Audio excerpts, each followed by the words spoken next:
I've met Cyril and Laurent in a different period of time.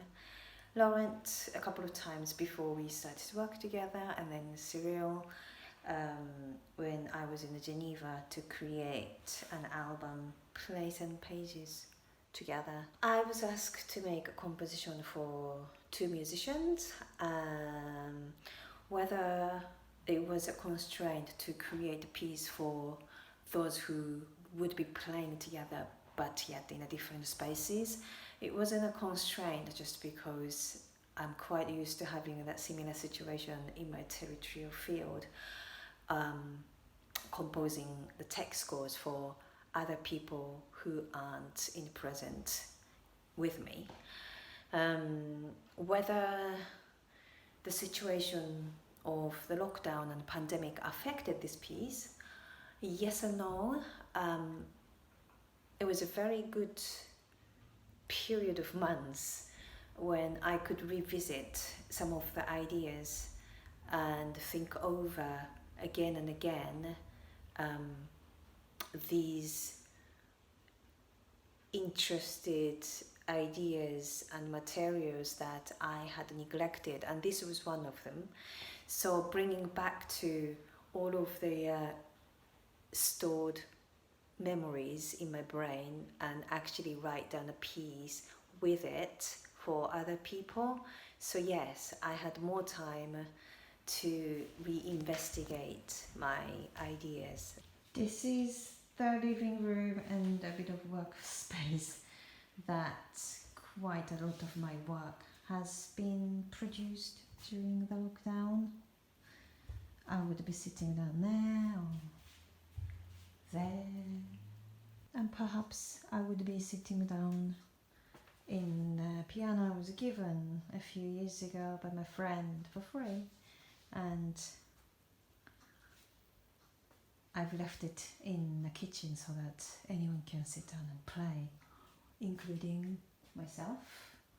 There isn't any of a goal or ambition in my compositions text scores. If I want to say I want to achieve something, maybe it is really down to the performers as well.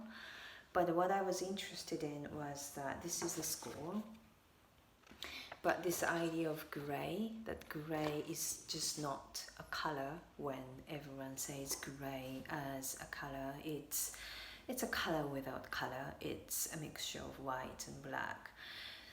So the idea of grey in relation to musical performance, I had created another composition for other project within the lockdown, and then I brought that down to this again, and then I think it may continue to be brought into my compositions in the future, but with a different geometries and architectures within the score. But knowing that I hadn't really worked with them, even though I've met Bonnie and then we've had a really good time when I was in Baltimore, I haven't really worked with them. So it was a lot of freedom and unknown potential in the process of making the piece. So I wanted to have it as open as possible, as well as giving quite clear instructions rather than discussing over and over again in a virtual world. So there was a clarity, sort of random precision, as well as a very huge part of ambiguity, potential for anything. So that was something that I wanted to have within that page of my score, and I'm just sincerely looking forward to what may come out of it. I was not familiar with Rodolphe, though I spent some time with Rodolphe's work in the recent weeks since the invitation. Fortunately, I had a chance to meet Ryoko in late February in Baltimore, so right before the shutdown, and I was able to spend some time with her work, though I had known about her before, but we were able to talk and hang out and collaborate on a live concert. So that was really sort of a great, exciting way to be brought into this piece, having this very intimate history of spending time with Ryoko. Here's where I was performing. This is the bit of the score with some notes. So my instrument typically involves these circumvent delay pedals. They're all digital delay pedals, guitar pedals. And I do a feedback loop, input to output. And then using different leads from the mixing desk, I can extract sounds. I also use a little bit of a shortwave radio. Sometimes I use a tape cassette with some sort of custom recorded looping cassettes. They're called the TDK Endless Cassette. They last for 6 minutes. And they go round and round, so they're loops. So I often kind of record and play back and use for feedback different tape cassettes during performance. And then I have a little computer where I play samples and do a little bit of sound synthesis. And that is my setup. In interpreting the score, I started with something that Ryoko had mentioned about this concept of color without color, which I sort of extrapolated to be this space of difference without difference, or difference with as marked by transformation or transition between two different values. A lot of the piece for me involved like making different layers and then very minutely shifting aspects or qualities of the sounds of those layers against each other and sort of pulling them together or slowly taking them apart. At least that's what I was thinking of as I was playing this kind of moving, shifting, changing, but sometimes imperceptibly changing, kind of a landscape that moves through these different color values, and color being shift or change.